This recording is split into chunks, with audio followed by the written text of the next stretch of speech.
Down to his last $440 and facing homelessness after his wife's death left him drowning in medical bills, Marcus Weber made a desperate gamble at a county liquidation auction, buying an abandoned distillery that every seasoned investor had walked away from without a second glance. What he discovered hidden beneath the crumbling stone foundation would not only change his life forever, but would unearth a Prohibition-era fortune that would bring federal agents to his doorstep before he could even process what he'd found.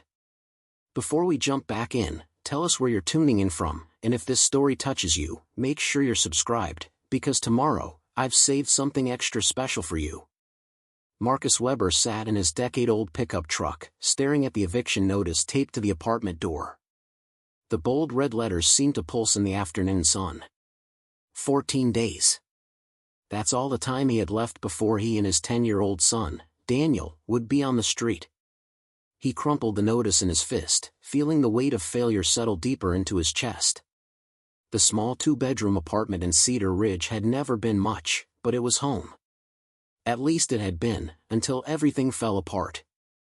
Inside, Daniel sat at the kitchen table, sketching in his notebook, his sandy brown hair falling into his eyes the way Caroline's used to. The resemblance was so sharp it hurt. 3 years. It had been 3 years since the cancer took her, and Marcus still felt like he was drowning. The medical bills had come in waves, each one higher than the last, until their savings evaporated and the debt became a wall he couldn't climb. He'd worked double shifts at the warehouse, picked up weekend landscaping jobs, sold everything they didn't absolutely need. But it was never enough. "Dad, you okay?" Daniel's voice cut through the haze. Marcus forced a smile as he stepped inside. "Yeah, buddy. Just thinking." "About Mom?" The question hit him in the chest. Daniel was too perceptive for his own good. "A little," Marcus admitted. "And about what comes next?" Daniel nodded slowly, his green eyes far too old for a 10-year-old. He'd grown up fast in the last few years, learned to read the worry lines on his father's face, learned to ask for less, expect less. That quiet acceptance broke Marcus's heart more than anything. That night, after Daniel fell asleep, Marcus sat at the kitchen table with a calculator and a stack of bills that refused to shrink. Rent, utilities, car insurance, groceries, Daniel's asthma medication. The numbers didn't add up. They never did. His emergency fund, the last scraps of what he and Caroline had managed to save before she got sick, sat at exactly $440. Not enough for a deposit on a new apartment. Not enough to outrun what was coming. He opened his laptop and scrolled through rental listings, each one more depressing than the last. Everything affordable was in neighborhoods he wouldn't dare bring Daniel to. Everything safe was hundreds of dollars beyond his reach. As he was about to close the browser in frustration, a pop-up ad caught his eye. County liquidation auction. Industrial properties. Starting bids as low as $500. The listing included a blurry photo of what looked like an old brick building with boarded windows and a collapsed awning. The headline read, "Former Red Creek Distillery, 2-3 acres, sold as is." Marcus clicked through to the county website. The property had been seized for unpaid taxes after sitting abandoned for nearly 40 years. The building was listed as structurally questionable, the land zoned for agricultural or industrial use. The starting bid was $400. $400. Less than what he had left to his name.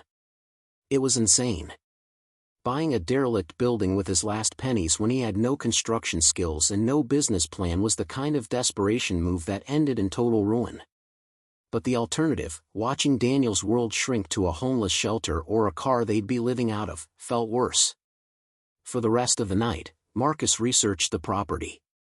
The Red Creek Distillery had been built in 1898, operated legally until Prohibition shut it down in 1920, and then, according to local historical records, sat empty for decades. The last registered owner was a man named Vincent Callahan, who died in 1985 with no heirs. The property had languished in legal limbo until the county finally seized it for back taxes. The building itself was roughly 3,000 square feet, 2 stories, brick construction with a stone foundation. It had a well and septic system. The land was bordered by dense woods on 3 sides and a narrow dirt road on the 4th. Photos showed peeling paint, shattered windows, and a roof that looked like it might cave in at any moment. But the bones were there. Brick doesn't rot like wood. Stone doesn't collapse like drywall. By morning, Marcus had made his decision. It was a gamble, maybe the worst one he'd ever take. But at least it was a roof. At least it was land. At worst, he could sell it for scrap or use it as collateral. At best, they'd have a place to call their own. "We're going on a road trip today," he told Daniel over breakfast. An adventure. Daniel's eyes lit up for the first time in weeks. Where? To see a building. An old one. Might be our new home. The county courthouse was an hour's drive from Cedar Ridge, a squat brick building that smelled like old paper and floor polish. The auction room was more crowded than Marcus expected, filled with contractors, flippers, and investors scanning property listings on their phones. When the auctioneer announced the Red Creek Distillery, Marcus raised his paddle with a hand that shook slightly. "We have $400 from bidder 72. Do I hear 450? Silence. Marcus held his breath, waiting for competition. To his shock, no other paddles went up. The seasoned investors didn't even glance at the listing. Going once. Going twice. The auctioneer paused, scanning the room. Sold to bidder 72 for $400. Preparing and narrating this story took us a lot of time, so if you are enjoying it, subscribe to our channel, it means a lot to us. Now back to the story. As Marcus signed the paperwork, draining nearly every dollar from his account, the county clerk, a gray-haired woman named Mrs. Patterson, gave him a sympathetic look. "The old Callahan place," she said quietly, sliding the deed across the counter. "You know why no one bid against you, don't you?" Marcus paused. "What do you mean?" Mrs. Patterson glanced around as if checking who might be listening. "That property's got a dark history. Vincent Callahan ran one of the biggest bootlegging operations in the state during Prohibition. There were rumors of violence, rival gangs, people disappearing. After Prohibition ended, he never reopened the distillery legally. Just locked it up and walked away. Some folks say he hid his fortune somewhere on the property before he died. Others say the place is cursed." A chill ran down Marcus's spine despite the warmth of the courthouse. "I'm sure it's just local legend," he said, trying to sound more confident than he felt. Mrs. Patterson shrugged. "Probably. But you should know what you're walking into." She handed him a thick envelope. "Here's the deed, the tax records, and the keys. Good luck, Mr. Weber. You're going to need it." Daniel practically vibrated with excitement as they drove toward Red Creek. "Is it really ours, Dad? A whole building?" "It's really ours," Marcus confirmed, though the weight of what he'd just done sat heavy in his chest. "It's going to need a lot of work, though. It's old and broken down." "Like a fixer-upper," Daniel said enthusiastically. He'd been watching renovation shows on their tiny television, dreaming of projects they could never afford. "We can fix it together." The distillery sat at the end of a long gravel road, surrounded by dense forest that seemed to press in from all sides. As they rounded the final curve, the building came into view, and Marcus's stomach dropped. The photos hadn't done justice to how bad it really was. The 2-story brick structure sagged visibly on one side, the roof missing shingles and patches that exposed rotted wood beneath. Most of the windows were either boarded up or shattered completely. The front entrance, once probably grand with its stone archway, was now choked with vines and debris. "It looks haunted," Daniel whispered, but there was excitement in his voice rather than fear. "It just needs some love," Marcus said, echoing words he didn't quite believe. "And it's ours. No landlord. No eviction notices." The property stretched out behind the building, overgrown with weeds and brush but clearly expansive. In the distance, Marcus could make out the remains of what might have been storage buildings or processing facilities, now little more than piles of brick and rotted timber. They parked in front of the main building, and Marcus stepped out, mud sucking at his work boots. Daniel was already racing toward what looked like an old loading dock, his earlier caution forgotten in the thrill of exploration. "Stay where I can see you," Marcus called. "We don't know if any of this is stable." The front door was locked, but the key Mrs. Patterson had given him turned smoothly in the mechanism. The door groaned open on rusted hinges, revealing a cavernous interior thick with dust and shadows. Sunlight filtered through the broken windows and shafts that illuminated decades of abandonment. The main floor was one large open space, probably where the distillation equipment had once stood. Now it was empty except for scattered debris, broken glass, and the skeletal remains of wooden shelving along the walls. The air was stale and heavy, carrying the faint scent of mold and something else Marcus couldn't quite identify. Something almost sweet, like old alcohol soaked into the floorboards and never quite evaporated. "Daniel, come here," Marcus called. "Let's stick together while we explore." The wooden floorboards creaked ominously beneath their feet as they moved through the space. Despite the decay, Marcus could see the quality of the original construction. The brick walls were solid, the ceiling beams massive and still intact. With enough work, enough money he didn't have, this place could be something again. A staircase against the far wall led to the second floor. Marcus tested each step carefully before allowing Daniel to follow. Upstairs, they found a series of smaller rooms, probably offices or storage spaces. Most were empty, though one still contained a rusted metal desk and a filing cabinet with drawers hanging open and empty. "Dad, look," Daniel called from one of the rooms. He was pointing at the wall, where faded lettering was barely visible beneath layers of grime. Marcus moved closer, rubbing at the dirt with his sleeve. "Red Creek Distillery. EST 1898. Fine spirits since the turn of the century." "This place has history," Daniel said, his eyes wide. "It does," Marcus agreed, feeling a strange connection to the building despite its condition. Someone had built this with pride once. Someone had worked here, created something, made a living. Maybe he and Daniel could find a way to honor that, to bring it back to life somehow. As they continued exploring, Marcus made mental notes of the work that needed doing. The roof was the priority. Without a functional roof, nothing else mattered. Then windows, plumbing, electrical. The list grew longer with every room they entered. On the main floor again, Daniel discovered a door Marcus had missed earlier, tucked beneath the staircase and partially hidden by fallen debris. "Dad, there's another room." Marcus cleared away the broken boards and pulled the door open.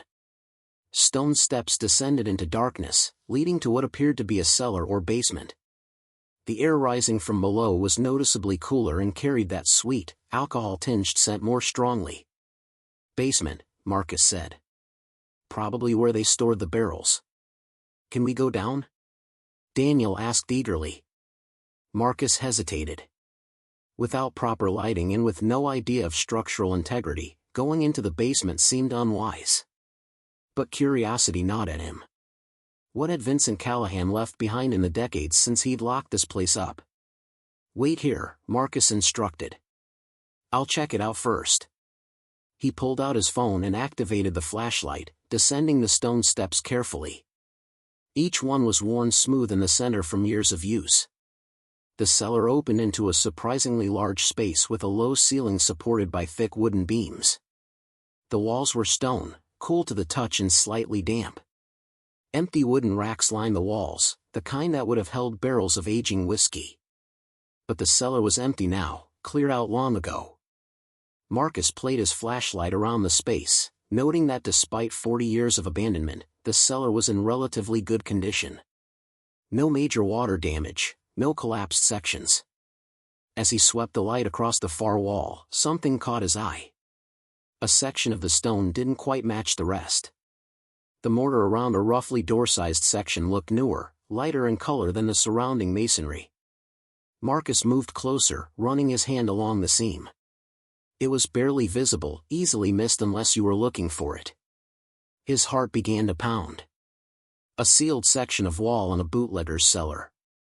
The implication was almost too obvious. Marcus pressed against the stones experimentally, feeling for any give. On the third try, one of the stones shifted slightly inward with a grinding sound.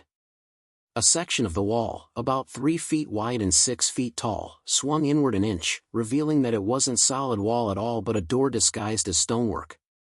"Dad, are you okay?" Daniel's voice echoed down from above. "I heard something." "I'm fine," Marcus called back, his voice tight with excitement and apprehension. "Stay up there. I'll be right back." He pulled the hidden door open wider. Beyond was not another room but the beginning of a tunnel, carved out of the earth and reinforced with timber supports. The tunnel descended at a gentle angle, disappearing into darkness beyond the reach of his phone's light. This was no ordinary cellar. This was a smuggler's tunnel, a secret passage built during Prohibition to move illegal whiskey without being seen. And if Vincent Callahan had gone to the trouble of sealing it up, there might be a very good reason why. Marcus stood at the threshold, his flashlight beam swallowed by the darkness ahead, and made a decision that would change everything. He stepped into the tunnel. The tunnel stretched ahead for what felt like 50 feet, the timber supports creaking softly as Marcus moved deeper into the earth. The air was surprisingly fresh, suggesting some kind of ventilation system built into the design. Whoever had constructed this passage had done so with skill and purpose, not the hasty work of amateurs but the calculated precision of professionals who knew their survival depended on secrecy. The tunnel ended at a heavy wooden door, its surface reinforced with iron bands that had rusted but still held firm. An old-style padlock hung from the latch, corroded with age.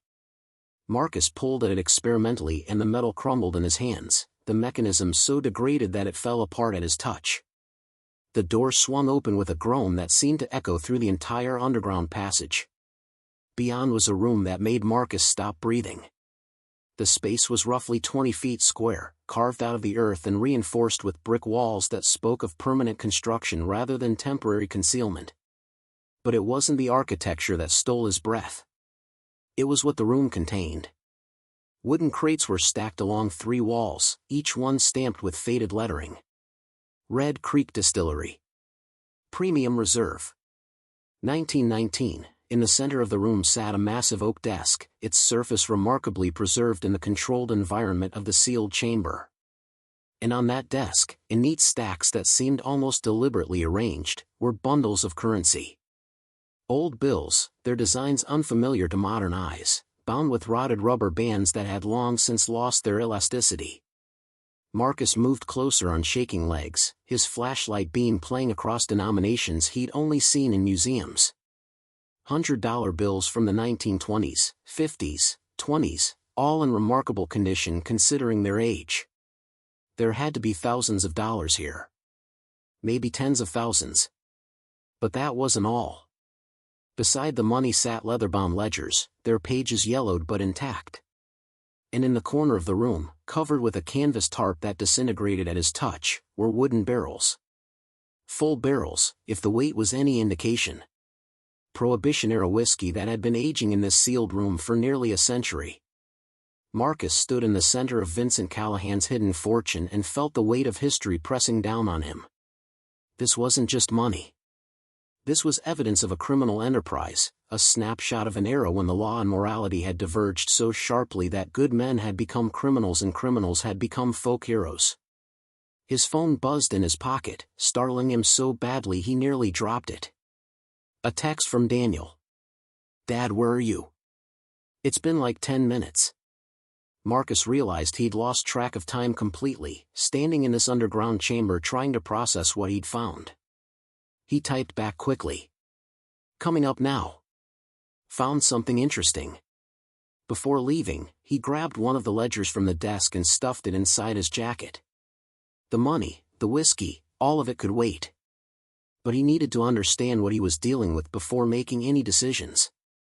When he emerged from the cellar, Daniel was sitting on the bottom step of the staircase, swinging his legs and looking bored. "What took so long? Did you find treasure?" The innocent question hit closer to truth than Daniel could know. "Something like that," Marcus said, trying to keep his voice casual. "Old storage room. Lots of dust and cobwebs. They spent the rest of the afternoon exploring the grounds, Marcus trying to act normal while his mind raced with implications. The property had potential beyond the building itself. The land was expansive and private, bordered by woods that would shield them from prying eyes. There was a small stream running through the northern edge, and the remains of what had probably been a loading dock for trucks. As the sun began to set, painting the sky in shades of orange and red that filtered through the trees, Marcus sat on the loading dock with Daniel beside him. "What do you think, buddy? Think we can make this work?" Daniel nodded enthusiastically. "It's like our own kingdom. We could fix it up, make it awesome. Maybe build a treehouse in those woods." Marcus smiled, but inside he felt the weight of impossible decisions. The money downstairs could solve their immediate problems. It could pay off Caroline's medical debts, secure a real home for Daniel, maybe even fund the renovations this place desperately needed. But it wasn't his money. It belonged to a dead bootlegger, seized from illegal operations nearly a century ago. Taking it would make him a thief, no matter how he rationalized it. And yet, who would it hurt? Vincent Callahan was long dead with no heirs. The money had been hidden for decades, forgotten by everyone except apparently the old man himself. If Marcus walked away from it, reported it to the authorities, it would disappear into bureaucratic processes while he and Daniel ended up homeless. That night, camping in the least damaged room of the distillery with their sleeping bags on the dusty floor, Marcus waited until Daniel fell asleep before pulling out the ledger. By the light of his phone, he began to read. Vincent Callahan's handwriting was precise and methodical. The ledger was a detailed accounting of his bootlegging operation from 1920 to 1933, the entire span of Prohibition. Production numbers, distribution routes, payments made and received, all recorded with the care of a legitimate businessman keeping proper books. But mixed in with the business records were personal entries, notes that revealed a more complex man than the simple criminal Marcus had imagined. March 15, 1922. The law calls what I do illegal, but my family has been making whiskey on this land for 3 generations. My grandfather built this distillery with his own hands, turned Red Creek into a name people respected from Pennsylvania to Tennessee. Now they tell me it's a crime to continue his legacy. They can change the laws, but they can't change what's right. June 3, 1924. Lost Jimmy O'Brien last night. Federal agents raided the distribution point in Pittsburgh, and Jimmy wouldn't run. Always said he'd rather die than betray the operation. Now his wife is a widow and his children fatherless, all because of a law that makes criminals of honest working men. I've set aside money for his family, but it won't bring him back. October 19, 1927. The violence is getting worse. Other operations don't respect boundaries anymore, don't honor the old agreements. Found 3 of my barrels smashed and my warehouse burned. They're sending a message, trying to push me out. But this is Callahan land, has been for 70 years. I won't be moved by thugs who think prohibition is an excuse for chaos. Entry after entry revealed a man trying to preserve his family's legacy in impossible circumstances, watching his legitimate business transform into something darker as the pressures of illegal operation attracted violence and corruption. The later entries grew more somber. January 8, 1931. Eleanor left today, took the children with her. Said she can't live with the fear anymore, can't sleep wondering if federal agents or rival gangs will come through the door. I told her I'm doing this for them, to preserve what should rightfully be theirs. She said I'm destroying everything by holding on too tight. Maybe she's right. But I don't know how to be anything other than what my father taught me to be. April 3, 1933. Prohibition ends next month. 13 years of hell, finally over. But I'm not celebrating. What I built during those years, the connections I made, the compromises I accepted, I can't just walk back into legitimate business. The federal government will want their pound of flesh, and there are debts to dangerous men that can't be paid with apologies. I'm going to seal up the tunnel, hide what needs hiding, and walk away. Let the property sit until the heat dies down. Maybe someday my children will come back, reclaim what should have been theirs. If they do, they'll know where to look. The final entry was dated December 12, 1933. I've secured everything that matters. The money to start over if the time comes, the reserve stock that represents the best of what Callahan whiskey could be, and the records proving we built something worth building. This distillery is my legacy, for better or worse. If Eleanor and the children never come back, if I die alone with these secrets buried, then that's the price I pay for stubbornness. But I won't let them forget we were here. The Callahans made their mark on this land, and one way or another, it will remember. Marcus closed the ledger, his throat tight. This wasn't the story of a ruthless criminal hoarding ill-gotten gains. This was the story of a man watching his family's legacy collapse, trying desperately to preserve something for children who had already walked away. Over the following days, Marcus threw himself into making the distillery livable, trying to distract himself from the decision looming in the cellar below. He patched the worst of the roof leaks using scavenged materials and his limited construction knowledge. He cleared debris from the main floor, boarded up the broken windows more securely, and managed to get the well pump functioning after hours of frustration and YouTube tutorials. Daniel adapted with the resilience of childhood, turning the distillery into an adventure playground. He explored every corner of the property, discovered a family of rabbits living in the old storage building, and spent hours drawing elaborate plans for how they would transform the place. But Marcus couldn't shake the weight of what he'd found. The money downstairs represented a way out of the hole that had been swallowing him for 3 years. But it also represented theft, taking something that didn't belong to him regardless of how long it had been hidden. A week after moving in, Marcus received an unexpected visitor. He was on the roof trying to secure a section of loose shingles when he heard the crunch of tires on gravel.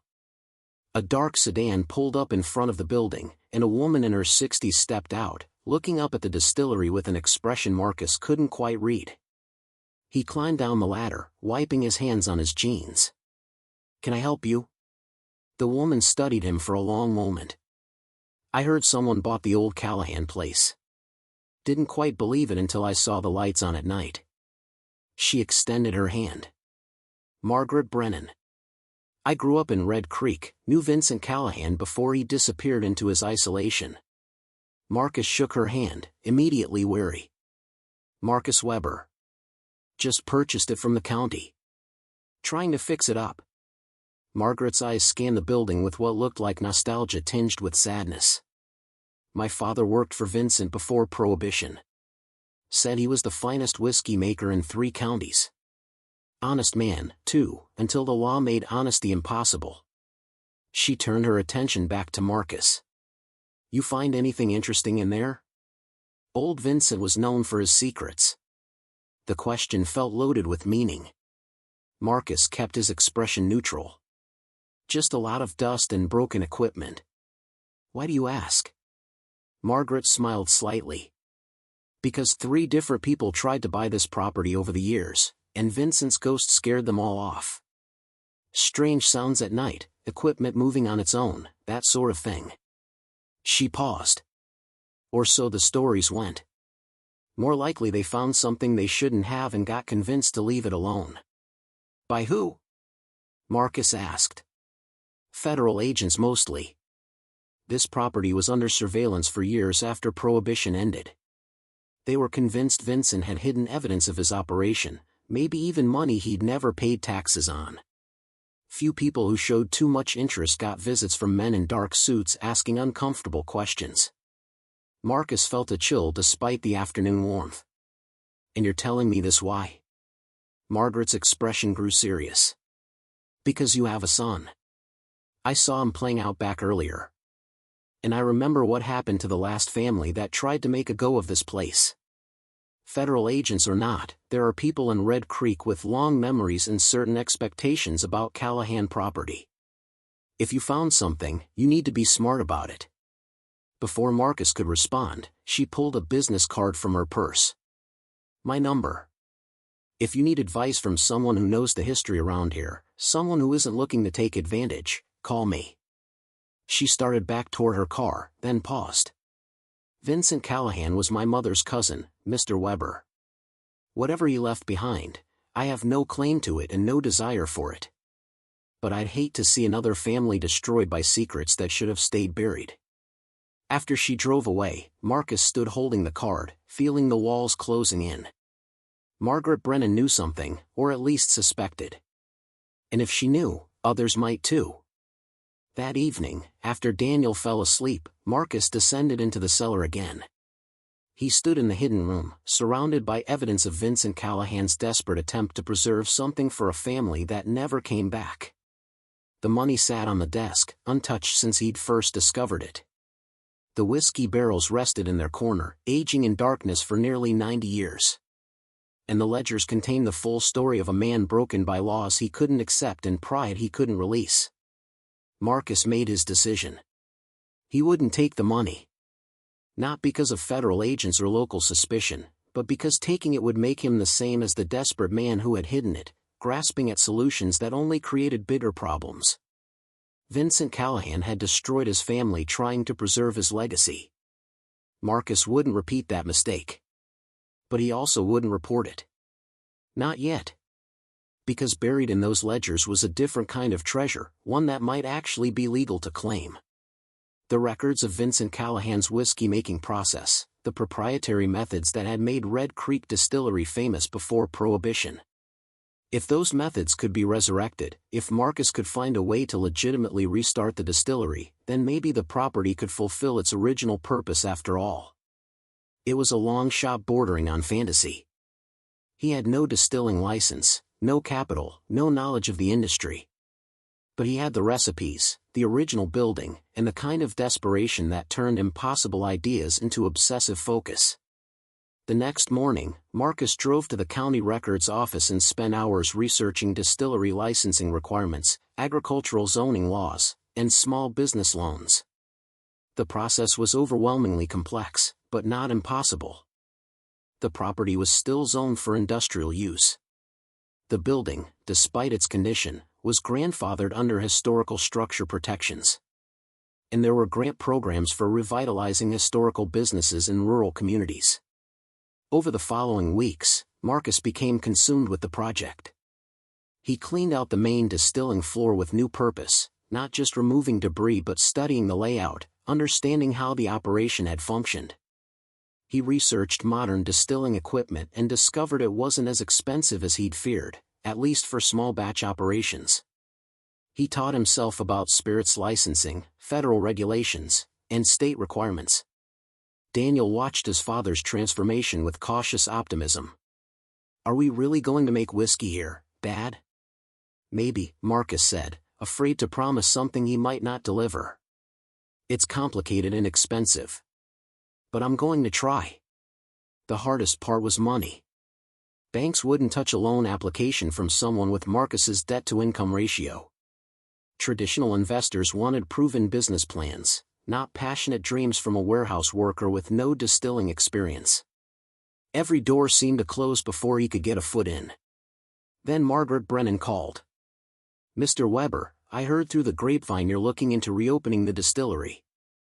Is that true?" Marcus hesitated, unsure how much to reveal.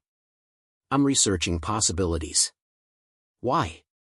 "Because there are people in Red Creek, old families who remember what Vincent Callahan represented, who might be interested in supporting that legacy. No strings, no ownership claims.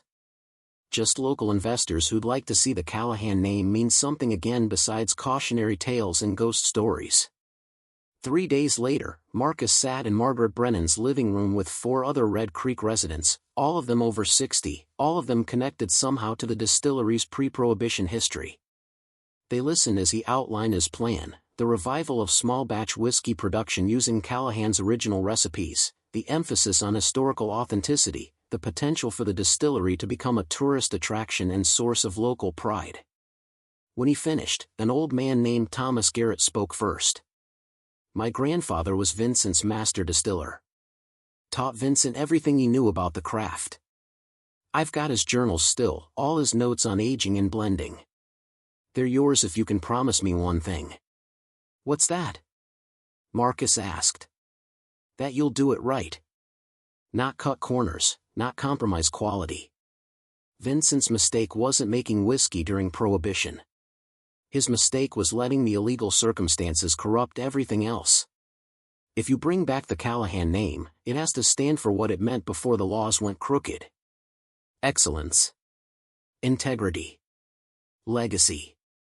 By the end of the meeting, Marcus had commitments for $75,000 in local investment, enough to get started if he was careful.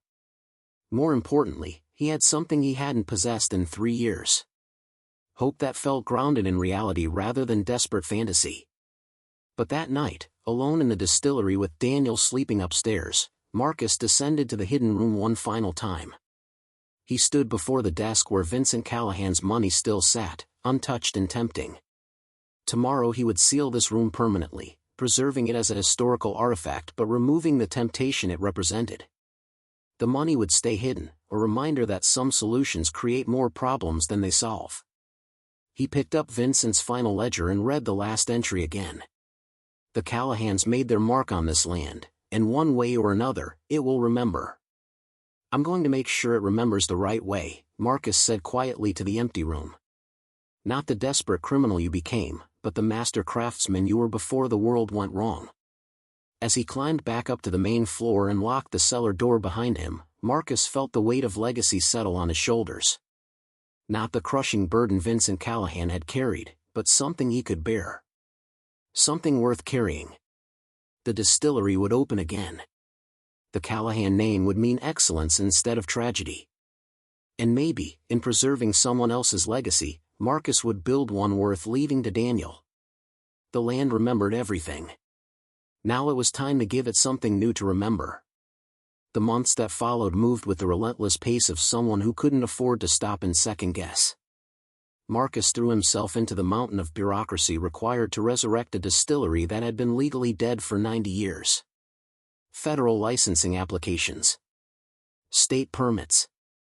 Health department inspections. Historical preservation reviews. Every form seemed to spawn 3 more, each one demanding documentation he barely understood and fees that made his limited budget scream. Daniel became his silent partner in the endeavor, learning patience Marcus hadn't known his son possessed. While other kids spent summer break at camps or swimming pools, Daniel helped his father strip decades of grime from the original brick walls, revealing the craftsmanship Vincent Callahan's builders had put into the structure. Together they removed rotted timber, replaced sections of flooring too damaged to save, and slowly coaxed the building back towards something resembling its former dignity. The local investors Margaret had assembled proved invaluable in ways beyond money. Thomas Garrett's grandfather's journals provided distilling knowledge Marcus would have spent years learning through trial and error.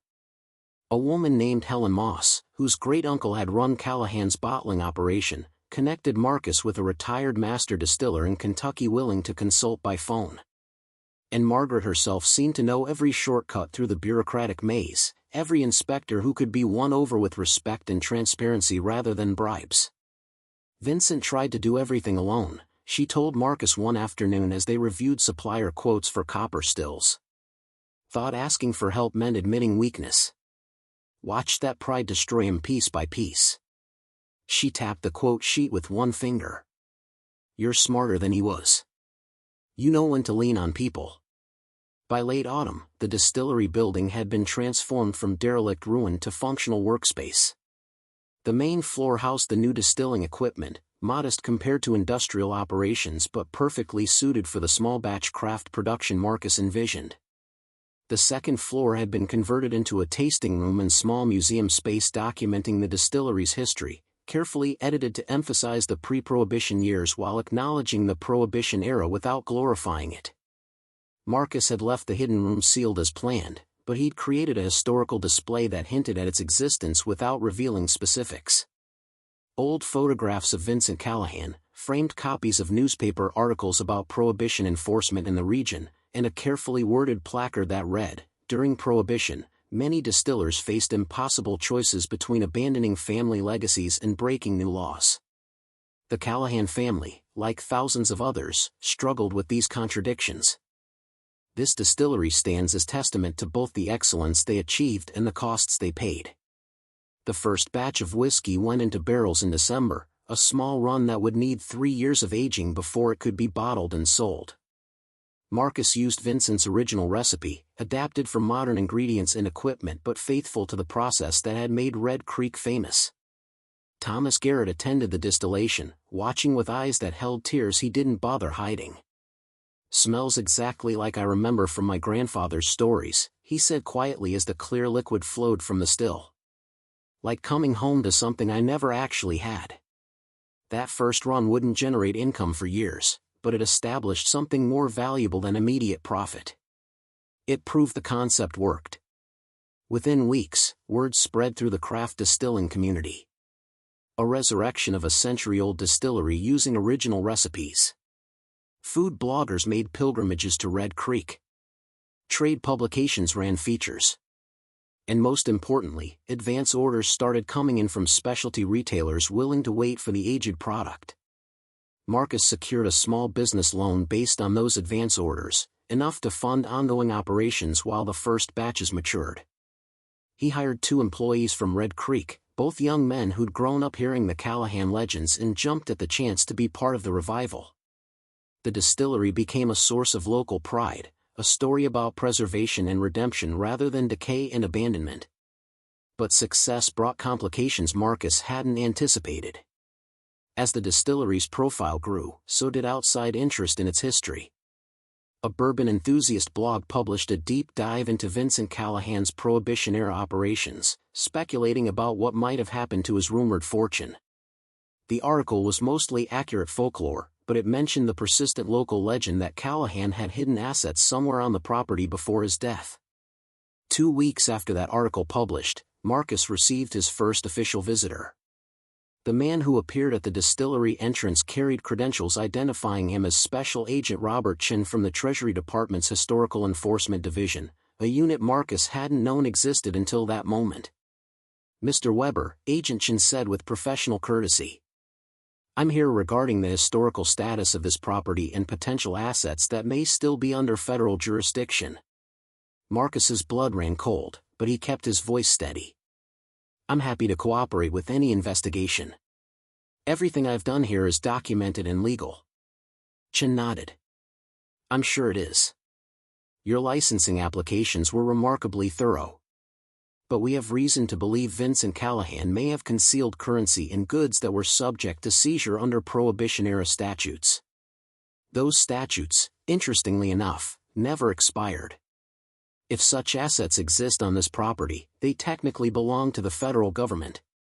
They sat in what was now Marcus's office, the same room where he'd first found Vincent's hidden ledger." Chin laid out his investigation with calm precision. Treasury had been monitoring the property for decades through periodic reviews, but the recent publicity around the distillery's reopening had triggered renewed scrutiny. "I'm required to ask directly," Chin said. "Have you discovered any concealed spaces, hidden assets, or materials related to Vincent Callahan's Prohibition-era operations?" Marcus had known this moment might come. He'd prepared for it during sleepless nights, wrestling with morality and legality and the impossible space between them. He met Chen's eyes directly. "I found a hidden room in the cellar. It contains old currency, business records, and what appear to be barrels of aged whiskey. I haven't touched any of it beyond initial discovery. It's been sealed since I found it." Chen's expression didn't change, but something shifted in his posture. "You didn't report this discovery." "No," Marcus admitted. "And I didn't take anything either. I've been trying to figure out the right thing to do." "The legal thing would have been immediate disclosure," Chin said. "I know." Marcus leaned back in his chair, exhausted by months of carrying this secret. "But the legal thing and the right thing don't always align. Vincent Callahan died alone, abandoned by his family because he couldn't let go of a legacy that was already gone. That money in the cellar, it destroyed him. I didn't want it destroying me too." Chin studied him for a long moment. "Show me." They descended into the cellar, Daniel safely at school and unaware of the crisis unfolding. Marcus revealed the hidden door's mechanism, opened it for the first time in months, and led Chin into the sealed room. Everything remained exactly as Marcus had first found it. The money stacked on the desk. The barrels in their corner. the ledgers documenting Vincent's slow descent from proud craftsman to isolated criminal. Chin examined the room with professional thoroughness, photographing everything, making detailed notes.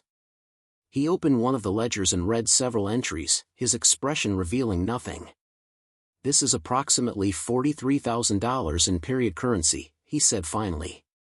"Plus whiskey that's now nearly 90 years old, which has significant value both historically and commercially.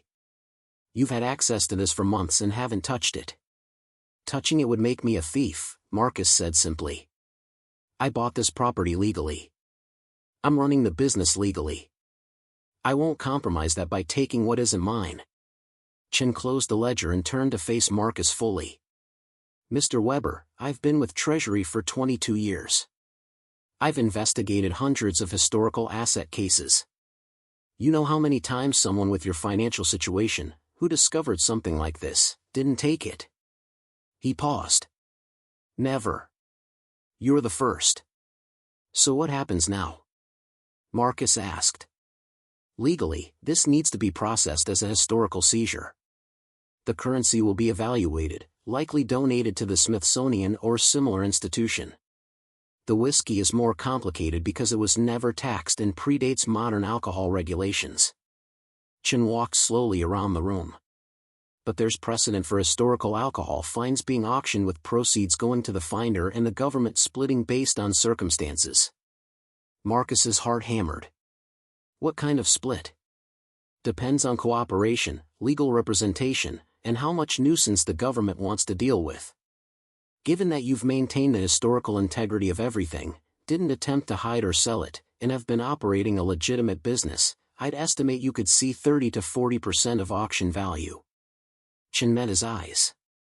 "Whiskey this old, from a legendary distillery? Could fetch $500,000 at specialized auction."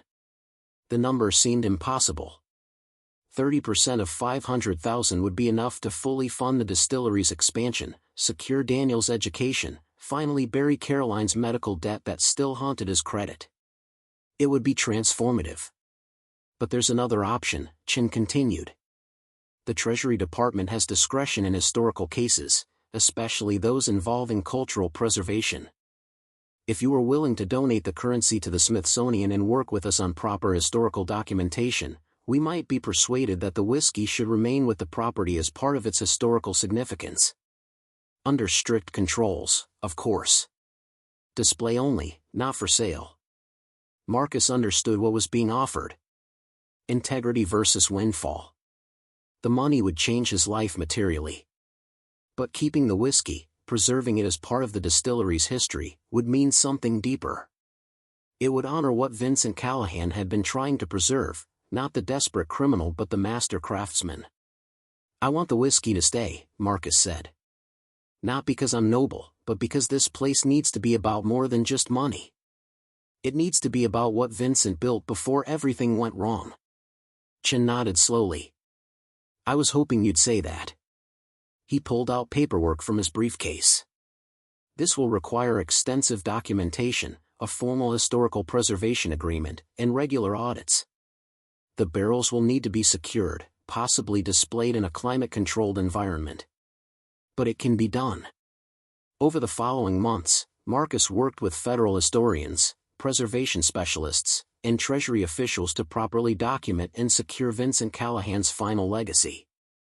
The currency went to the Smithsonian's currency collection, where it would help tell the story of Prohibition-era economics.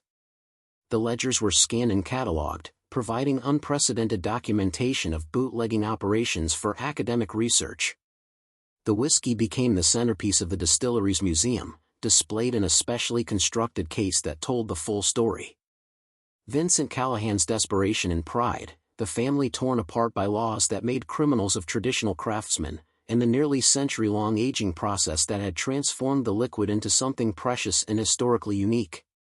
Marcus created an exhibit panel that quoted Vincent's final ledger entry about making a mark on the land, then added his own conclusion: "Legacy isn't what we hide in darkness, hoping future generations will find. It's what we build in daylight, what we're willing to share and risk losing." Vincent Callahan hid his legacy to protect it. "We display it to honor what it represents, both the excellence of his craft and the cost of isolation. The distillery opened officially to the public in spring, 18 months after Marcus had bought it with his last $400. The grand opening drew crowds that overwhelmed Red Creek's small downtown.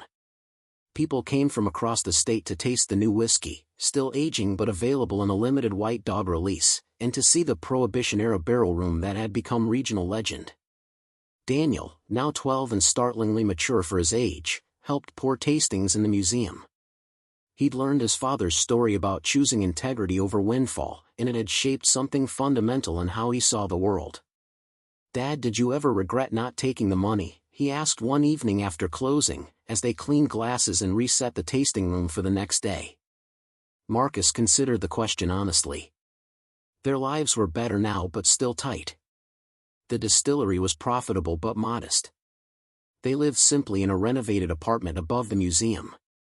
Caroline's medical debt was being paid down slowly through payment plans rather than one sweeping clearance. "Sometimes," he admitted. "When something breaks that we can't quite afford to fix. When you need something for school and I have to wait until payday. In those moments, yeah, I wonder what if." "But?" Daniel prompted, knowing his father well enough to hear the unspoken continuation. "But then I come down here and see people connecting with something real. Not just good whiskey, but a story about a man who made terrible choices trying to preserve something beautiful. And I see you learning that sometimes the right path is the harder one." Marcus put his hand on his son's shoulder. "That's worth more than money we'd always know we stole." Daniel nodded, then surprised Marcus by hugging him tightly. "Mom would be proud of you. Of us."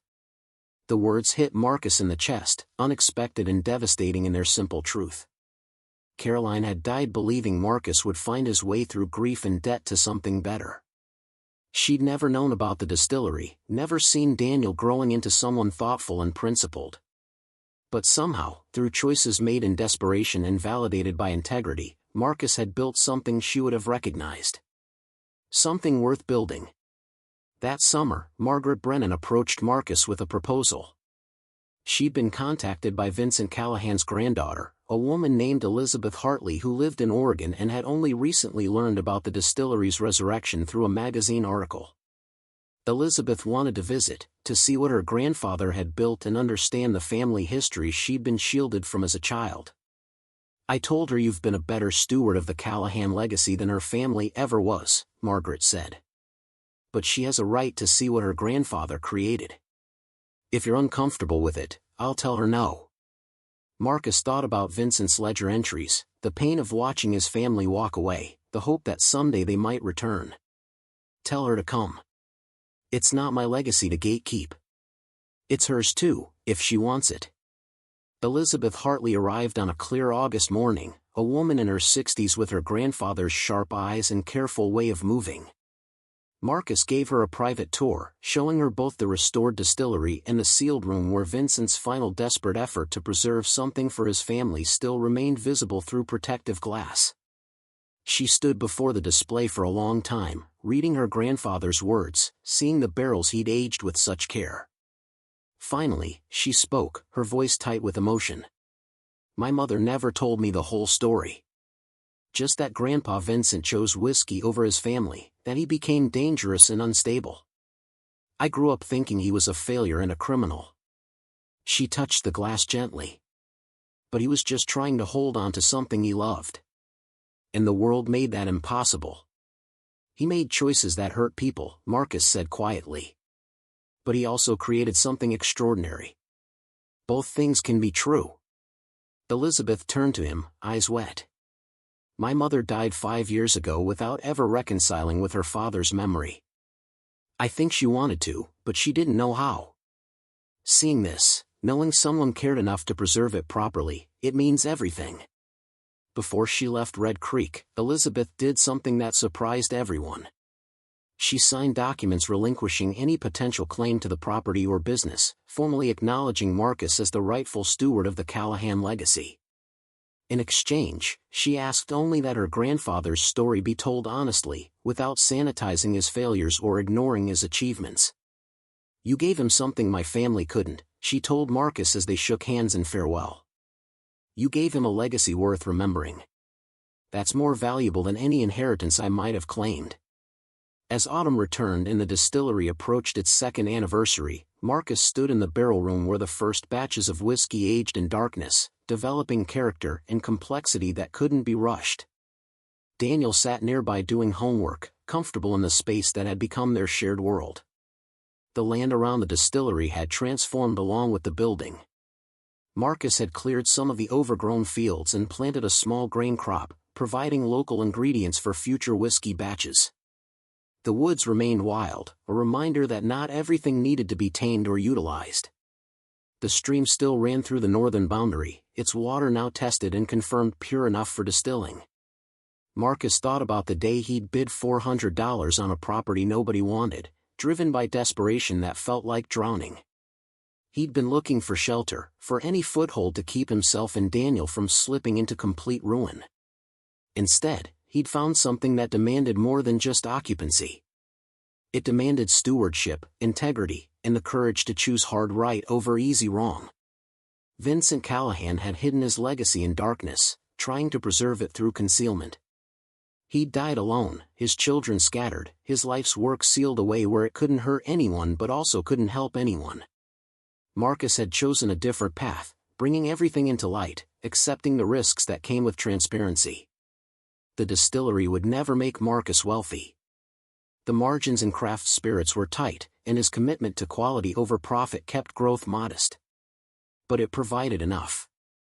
Enough to live with dignity, enough to give Daniel a stable home, enough to sleep at night knowing the choices he'd made could be defended in daylight. Thomas Garrett visited one evening near closing time, moving slowly with the careful steps of his 83 years. He accepted a small pour of the aged whiskey, the first batch that had finally reached maturity after 3 years in barrels.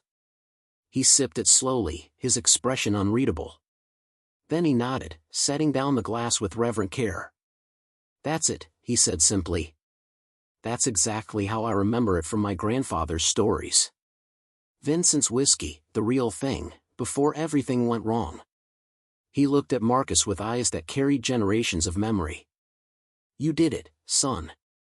You brought it back." Marcus felt the weight of that validation, the approval of someone who held living memory of what the distillery had been in its glory. It meant more than any award or publication could offer. After everyone left and Daniel headed upstairs to bed, Marcus walked the property in the darkness, something he'd taken to doing most nights. The distillery sat solid against the night sky, its windows glowing with warm light, smoke rising from the chimney where they kept a fire burning to regulate temperature in the aging room. It looked permanent, established, like it had always been there and always would be. He thought about the hidden room in the cellar, now preserved behind museum glass. The money that could have solved every problem but would have created worse ones. The choice that had felt impossible in the moment but obvious in retrospect. Sometimes the right path only reveals itself when you're already standing on it, when the choice has been made and you're living with consequences that turn out to be blessings. The land had given him everything that mattered. Not wealth, but purpose. Not security, but meaning. Daniel was thriving, growing into someone who understood that value couldn't always be measured in dollars. The distillery was preserving history while creating new stories. And Marcus himself had transformed from a desperate man fleeing eviction into someone who built something worth building. Vincent Callahan had written that the land would remember. He'd been right, but not in the way he'd imagined. The land remembered not through hidden currency or sealed whiskey, but through the continuing work of hands that honored what came before while building toward what came next. Marcus stood in the darkness, feeling the weight of inheritance and responsibility and gratitude settle across his shoulders like familiar weight. This was legacy, not what you hid but what you revealed. Not what you took but what you gave. Not the fortune buried in darkness but the light you kept burning for those who would come after. The distillery would stand. The whiskey would age. And the land would remember that when given the choice between easy wrong and hard right, Marcus Weber had chosen integrity over comfort, legacy over windfall, and light over darkness. That was enough. More than enough. It was everything. 5 years had passed since Marcus Weber first descended into that hidden cellar, 5 years since he'd made the choice that defined everything that followed. The distillery had settled into the rhythm of the land around it, no longer an intrusion but a natural part of Red Creek's landscape, as if it had never truly left.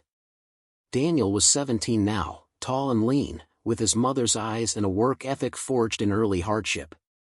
He worked the distillery after school and on weekends, not because Marcus demanded it but because he'd grown to understand what they were preserving.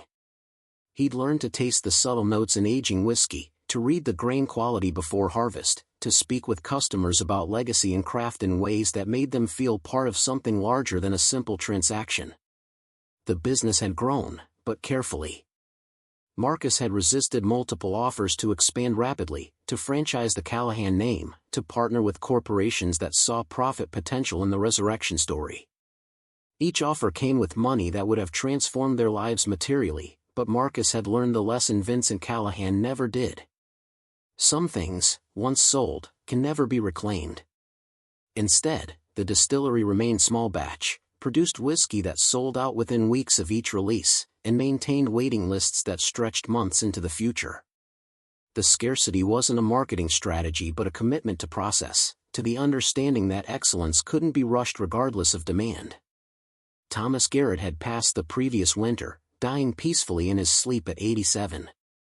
He'd spent his final afternoon at the distillery, tasting the newest batch and declaring it the finest thing to come out of Red Creek in a century. His family had asked Marcus to speak at the funeral, to talk about how Thomas had helped resurrect something everyone else had written off as dead. "He gave me more than recipes and contacts," Marcus had said to the gathered mourners. "He gave me permission to honor the past without being imprisoned by it. He showed me that legacy isn't about perfect preservation. It's about respectful evolution." Margaret Brennan had taken Thomas's place as the distillery's unofficial historian and conscience, now in her 70s but still sharp as the day she'd first appeared at the property. She'd compiled a comprehensive history of the Callahan family in Red Creek Distillery, a book that sat in the museum and sold steadily to visitors who wanted to understand the full story. One chapter dealt honestly with Vincent Callahan's Prohibition years, neither glorifying nor condemning but presenting the complexity of a man caught between law and legacy. Another chapter focused on the decades of abandonment, the slow decay of something built with pride. And the final chapter chronicled the resurrection, Marcus's gamble, and the community that had rallied to preserve something worth preserving. "Every generation thinks they're the last," Margaret told Marcus one afternoon as they inventoried the museum displays. "Every generation believes the land has nothing left to give. But soil remembers. Buildings remember. And if we're lucky, people remember why preservation matters." The hidden room in the cellar had become the museum's most popular exhibit. Visitors stood before the glass, reading Vincent's journal entries, seeing the barrels that had aged in darkness for 90 years, understanding the weight of choices made in desperation. Marcus had added a final placard to the display, words that had come to him one sleepless night. Vincent Callahan hid this fortune to preserve it for a family that never returned.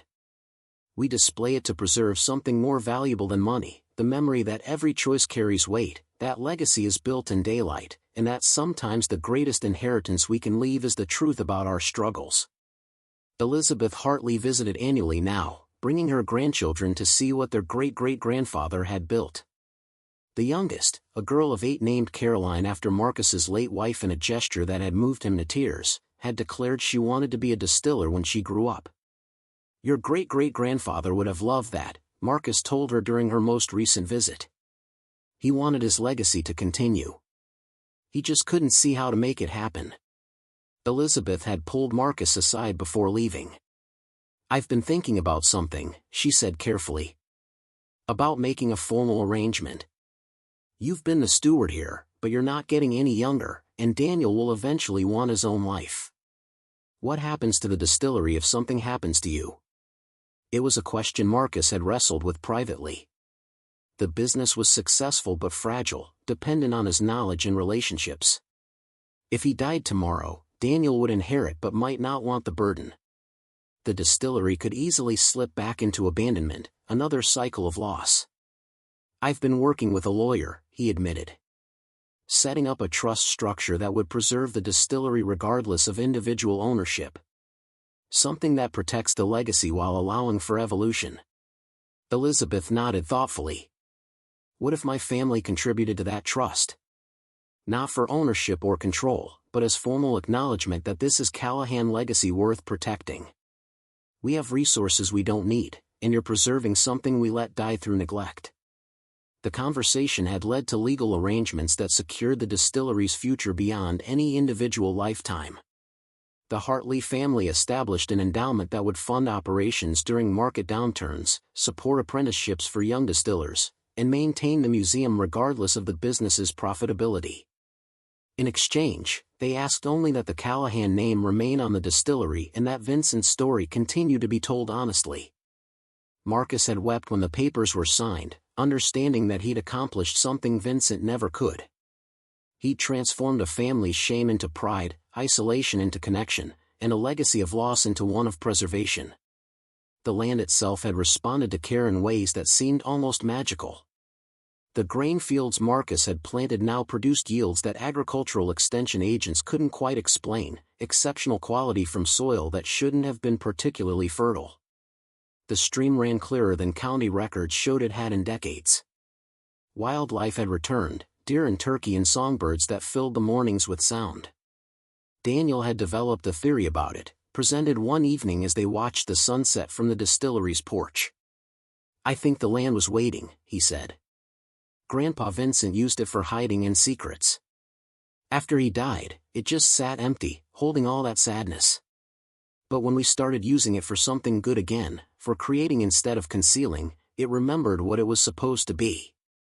Marcus didn't believe in mysticism, but he couldn't entirely dismiss the observation either. The property felt different than it had that first desperate day when he'd bought it. It felt alive, purposeful, like it had exhaled after holding its breath for decades. The community had transformed along with the distillery. Red Creek, once a dying town losing population to urban migration, had stabilized and even grown slightly. The distillery attracted tourists who spent money at local restaurants and shops. Young people saw reason to stay or return, opportunities in craft production and agricultural revival. 3 other small businesses had opened in the distillery's wake, a craft brewery, a specialty cheese maker, and an artisan bakery. You started something bigger than whiskey, the mayor told Marcus at a town council meeting where they were discussing Red Creek's first comprehensive development plan in 30 years. You showed people that preservation and progress aren't opposites. That honoring what came before can create what comes next. But the truest measure of transformation came from unexpected places. A young man named Jake Morrison had appeared at the distillery 2 years earlier, rough around the edges and carrying the kind of desperation Marcus recognized from his own past. He'd been laid off from the auto plant, was facing eviction, had a daughter depending on him. I heard you hired people, Jake had said, not quite meeting Marcus's eyes. I don't have distilling experience, but I learn fast and I work hard. Marcus had seen himself in Jake's desperation, in the pride barely masking fear, in the weight of fatherhood driving impossible choices. He'd hired him for grunt work initially, cleaning barrels and hauling grain. But Jake had the same hunger to prove himself that Marcus remembered, the same determination to transform necessity into excellence. Now Jake managed production, had completed formal distilling certification, and had developed 2 new whiskey varieties that were winning awards. He'd moved his family into a house he'd bought with his earnings, had become a fixture in Red Creek's community, had found the same redemption Marcus had stumbled into. I don't know where I'd be if you hadn't taken a chance on me, Jake had said recently, the kind of raw honesty that only comes from people who've been close to the edge. I do, Marcus had replied. You'd be exactly where I was before this place. Desperate and capable and needing someone to believe the desperation was temporary but the capability was permanent. The conversation had reminded Marcus of something he'd written in his own journal, a practice he'd adopted after reading Vincent's ledgers. Future generations should know we weren't saints. We were desperate people trying to make honorable choices when the easy path was dishonor. If our choices helped others, it wasn't because we were better but because we'd been broken the same way and remembered how it felt. As autumn settled over Red Creek again, bringing the colors that made the region famous and the tourists who came to see them. Marcus walked the property with a satisfaction he'd never expected to feel. The distillery hummed with activity, preparing for the holiday season when demand always peaked. The museum hosted school groups learning about local history and economic resilience. The grain fields awaited harvest, heavy with crops that would become next year's whiskey. Daniel worked in the tasting room, explaining to visitors the difference between small batch and industrial production, between craft and commodity. He'd been accepted to 3 colleges, including one with a renowned fermentation science program, but hadn't decided if he'd go. Part of him wanted the experience, but another part felt the pull of the distillery, the weight of legacy he'd helped build. Marcus had told him what he wished someone had told him at 17. Legacy is an obligation. If you want to go, go. If you want to come back later, come back. If you never want to come back, that's okay too. What we built here will continue because we built it right, not because we trapped you with guilt. The words had cost something to say, but they'd needed saying. Marcus had learned from Vincent's mistakes. You couldn't preserve legacy by chaining people to it. You preserved it by making it something worth choosing freely. That evening, after closing, Marcus descended to the cellar one final time, a ritual he'd maintained over the years. He stood before the sealed room, now protected behind museum glass but still visible, still real. The money that had tempted and tested him remained untouched, donated to preservation. The whiskey barrels sat in their climate-controlled case, aging slowly toward a moment decades in the future when they might finally be open for analysis or display. Vincent Callahan's journal rested on the desk where it had been left, open to that final entry about the land remembering. Marcus had added his own journal to the display, placed beside Vincent's so future visitors could see both sides of the story, the man who hid in darkness and the man who chose light. His final entry, written just that morning, read simply, "Legacy isn't what we leave behind. It's what we leave better." Vincent Callahan built something excellent, lost it to fear and pride, and hid what remained in darkness. We found what he hid, chose not to take it, and rebuilt what he'd lost. If future generations find this, know that preservation and integrity are the same thing. Honor the past by building a better future. As Marcus climbed back up to the main floor, he heard Daniel's voice from above, explaining to a late visitor about the barrel aging process, the patience required, the understanding that excellence couldn't be rushed.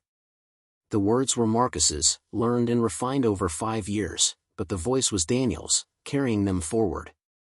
Outside, the sun was setting over Red Creek, painting the sky in colors that made the distillery's brick walls glow like they were lit from within.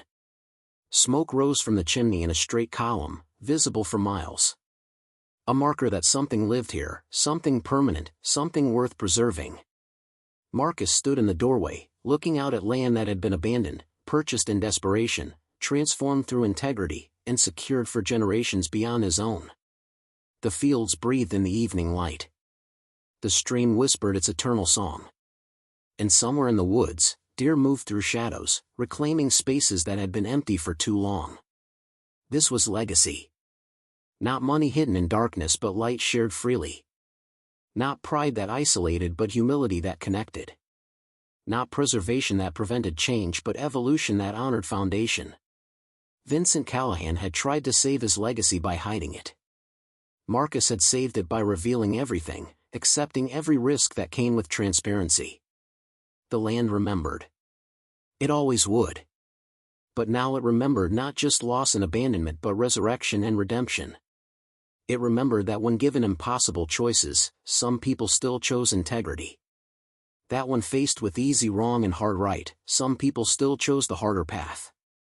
That legacy wasn't about perfection but about honest effort, about building something worth building and having the courage to share it with the world. As darkness settled over Red Creek and lights came on in the distillery windows, Marcus felt the weight of 5 years settle into something like peace.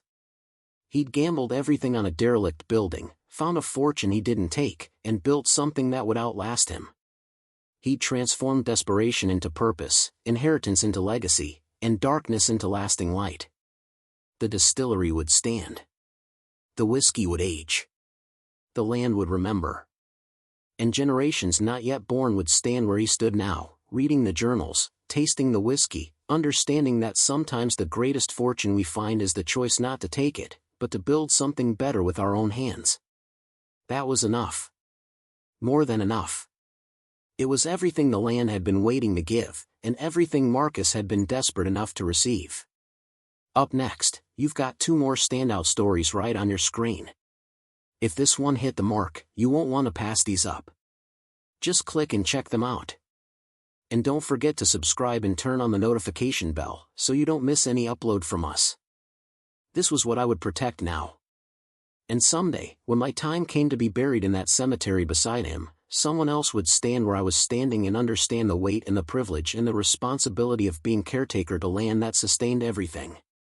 The ranch house lights appeared in the distance, warm and welcoming. Home. Not just a building or a piece of property, but the physical manifestation of belonging to a place that had chosen me as much as I'd chosen it. I thought about my grandfather's final journal entry. They think they can wait me out. They don't understand what this land means. He'd been right. They hadn't understood. But I did now. Finally, completely, without reservation. The land meant continuity and resistance and the quiet insistence that some things were worth protecting regardless of cost.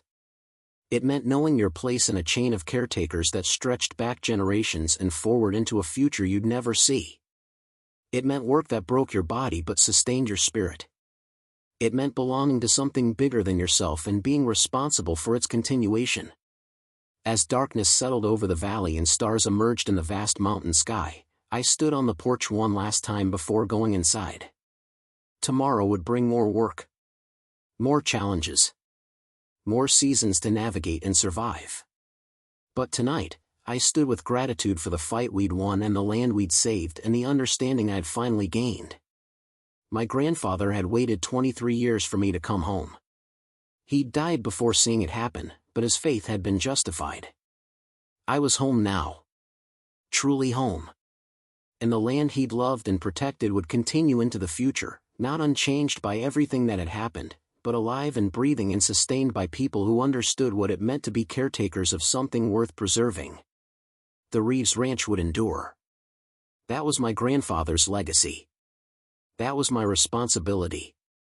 That was the promise carved in stone and written in soil and carried forward by everyone who understood that land didn't belong to people, people belonged to land. And in that belonging, we found everything that mattered.